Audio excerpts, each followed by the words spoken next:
That raises problems. Is this state of affairs in accordance with God's will or not? If it is, he is a strange God, you will say, and if it is not, how can anything happen contrary to the will of a being with absolute power? But anyone who has been in authority knows how a thing can be in accordance with your will in one way and not in another. It may be quite sensible for a mother to say to the children, "I'm not going to go and make you tidy the schoolroom every night. You've got to learn to keep it tidy on your own." Then she goes up one night and finds the teddy bear and the ink and the French grammar all lying in the grate. That is against her will. She would prefer the children to be tidy. But on the other hand, it is her will which has left the children free to be untidy. The same thing arises in any regiment or trade union or school. You make a thing voluntary, and then half the people do not do it.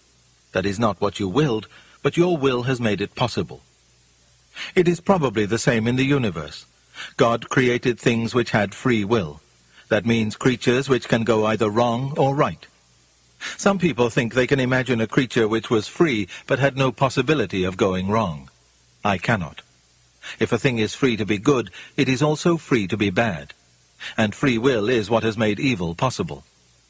Why then did God give them free will? Because free will, though it makes evil possible, is also the only thing that makes possible any love or goodness or joy worth having. A world of automata, of creatures that worked like machines, would hardly be worth creating. The happiness which God designs for his higher creatures is the happiness of being freely, voluntarily united to him and to each other, in an ecstasy of love and delight compared with which the most rapturous love between a man and a woman on this earth is mere milk and water. And for that they must be free. Of course, God knew what would happen if they used their freedom the wrong way. Apparently, he thought it worth the risk. Perhaps we feel inclined to disagree with him. But there is a difficulty about disagreeing with God. He is the source from which all your reasoning power comes. You could not be right and he wrong any more than a stream can rise higher than its own source. When you are arguing against him, you are arguing against the very power that makes you able to argue at all. It is like cutting off the branch you are sitting on.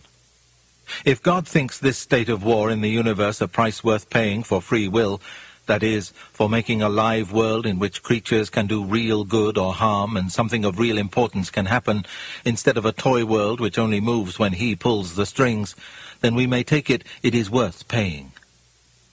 When we have understood about free will, we shall see how silly it is to ask, as somebody once asked me, why did God make a creature of such rotten stuff that it went wrong?